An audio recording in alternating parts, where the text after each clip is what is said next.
Party నీడ నుండి పోతే ఏం జరుగుతుందో చెప్పడానికి ఇగో ఈ మీ హుజూర్ నగర్ మాజీ ఎమ్మెల్యేని గొప్ప ఉదాహరణ. ఈరోజు ఒక అనామకుడుగానే వచ్చినాడు, రేపు అనామకుడుగానే మిగిలిపోతాడు తప్ప ఏమీ అయ్యేది లేదు.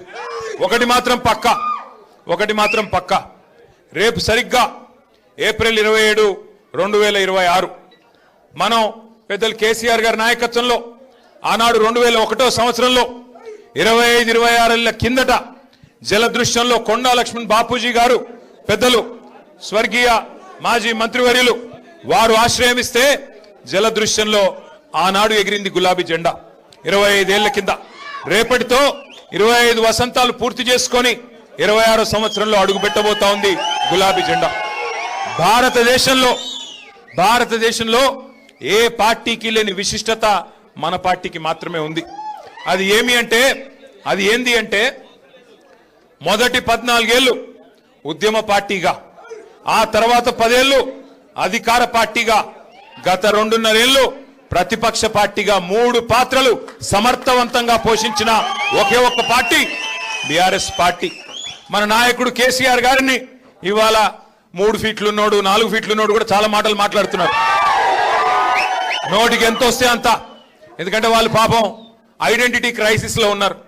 ఎవరైతే ఇవాళ కేసీఆర్ గారిని దూషించి ఏదో 4 మాటలు కేసీఆర్ గారిని పైశాచిక ఆనందం పొందే ముఖ్యమంత్రి ఉన్నాడో పాపం ఆయనకు ఐడెంటిటీ క్రైసిస్ ఉన్నది. ఐడెంటిటీ క్రైసిస్ అంటే ఆంగ్లం ఎక్కువైపోయింది. ఐడెంటిటీ క్రైసిస్ అంటే తెలుగులో చెప్తే ఆయన ఎవడు దేక్తలేడు, ఎవడు గుర్తుపడతలేడు. నిన్న ఎక్కడనో నిన్న ఇక్కడెక్కడో శంషాబాద్ దగ్గర ఏదో రిబ్బన్ కటింగ్ ప్రోగ్రామ్ పోయిండు. మనం తెచ్చిన నేను చెప్తా తొందరపడక, నా చెవులో మీరు ఎర్రకపోతే చాలు. మనం తెచ్చిన కంపెనీ మన టీ హబ్ లో పుట్టిన కంపెనీ. అది ఆ టీ హబ్ లో పుట్టిన కంపెనీ పెద్దగా అంతరిక్షంలోకి రాకెట్లు పంపుతున్నది. ఇక రిబ్బన్ కట్ చేయవా రేవంత్ రెడ్డి అని నేను పిలిచినారు. మనం గట్టినవన్నీ కడితే ఆయన పోయి రిబ్బన్ కట్ చేస్తున్నాడు, అంతే కదా, ఏముంది చేసింది ఇప్పటిదాకా. పిలిచినారు, పోయినాడు. సరే పోయినాడు, ఏదో పోజులు కొడుతూ అక్కడ నిలబడి ఇట్లా అట్లా పోజులు కొడుతున్నాడు.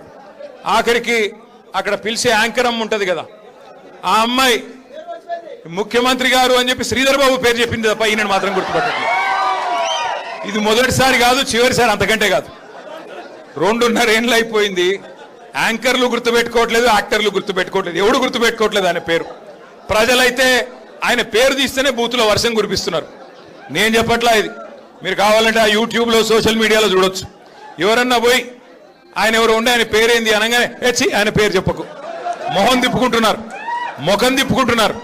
చివరికి హుజూర్ నగర్ పాత నల్లగొండ జిల్లాలో 12 సీట్లుంటే ఆగురా అయ్యా చెప్పని, పాత నల్లగొండ జిల్లాలో 12 సీట్లుంటే 12లో 11కి కాంగ్రెస్ ఎమ్మెల్యేలు గెలిపించినారు ఉమ్మడి నల్లగొండ ప్రజలు.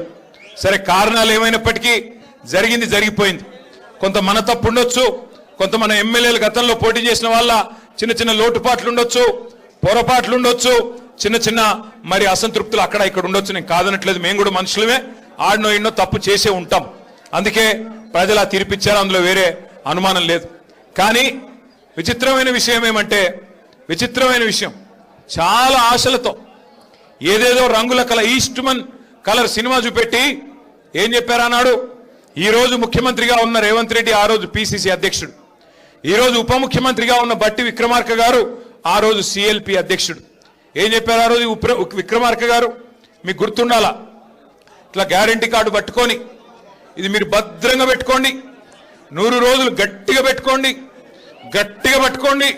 99 రోజులు అయిపోయి 100వ రోజులకు అడుగు పెట్టంగానే మా కాంగ్రెస్ వాళ్ళు వస్తారు, దాన్ని తీసుకొని ఒక్కొక్కరికి మీకు అన్ని బ్రహ్మాండంగా 100 రోజుల లోపలే అన్ని పథకాలు అమలు చేస్తామని చెప్పి ఆయన ఉంటాడు కదా, ప్రముఖ సినిమా యాక్టర్ కమల్ హాసన్ మించిన యాక్టర్లు ఒక్కొక్కడు కాంగ్రెస్ లో బ్రహ్మాండమైన యాక్టింగ్ చేసినారు.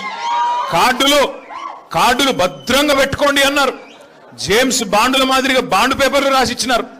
బాండ్ పేపర్లు రాస్తున్నాం, ఇదిగో 100 రూపాయల స్టాంప్ పేపరు, దేవుడు కాడ పెడుతున్నాం, ఒట్టు పెడుతున్నాం, నమ్మండి దేవుడి మీద ఒట్టు అన్నారు. ఎన్ని మాటలు చెప్తే ఇవాళ నేను అడుగుతా ఉన్నా బట్టి విక్రమార్క గారిని, భద్రంగా పెట్టుకోమంటివి కదా కార్డులు, భద్రంగా 100 రోజులు పెట్టుకోమంటివి కదా, మరి 1000 రోజులు అయ్యేందుకు వచ్చే ఇప్పుడు ఎక్కడ పెట్టుకోవాలా కార్డులు? మరి ఏం చేయాలా? ఇక ఎంత సిగ్గులేని నీతి మాలిన మనుషులంటే కాంగ్రెస్ నాయకులు. ఏమైందయ్యా, 100 రోజులు 6 గ్యారంటీలు అంటారు కదా, 420 హామీలు ఇస్తారు కదా, 13 డిక్లరేషన్లు చెప్తారు కదా. రైతులకు రైతు డిక్లరేషన్, ఎస్సీ ఎస్టీలకు ఎస్సీ ఎస్టీ డిక్లరేషన్, బీసీలకు బీసీ డిక్లరేషన్, మహిళలకు మహిళా డిక్లరేషన్, యువజనులకు యువజన డిక్లరేషన్, మైనారిటీలకు మైనారిటీ డిక్లరేషన్. ఎంతొస్తే అంత 420 అడ్డమైన హామీలు. అభయహస్తం అనే పుస్తకం మీ మేనిఫెస్టో పెడితిరి కదా, ఏమైంది మరి 100 రోజుల ముచ్చట అని ముఖ్యమంత్రి గారిని అడిగితే ఆయన ఏమంటున్నాడు ఎరికేనా? ఎంత కండలు తిరిగిన వస్తాదైనా 3 నెలల్లో పిల్లలు పుట్టిస్తాడా అని మాట్లాడుతున్నాడు. సరే ముఖ్యమంత్రి గారు, నువ్వు చెప్పింది కరెక్టే, 3 నెలల్లో పిల్లలు పుట్టారు, ఓకే, మేము కూడా ఒప్పుకుంటాం, మాకు కూడా తెలుసు, కూర్చున్న వాళ్ళందరికీ తెలుసు, రాష్ట్రంలో అందరికీ తెలుసు. 3 నెలల్లో పిల్లలు పుట్టపోతే పర్వాలేదు, కానీ 30 నెలల్లో పిల్లలు పుట్టపోతే నిన్నేమనాలి మరి?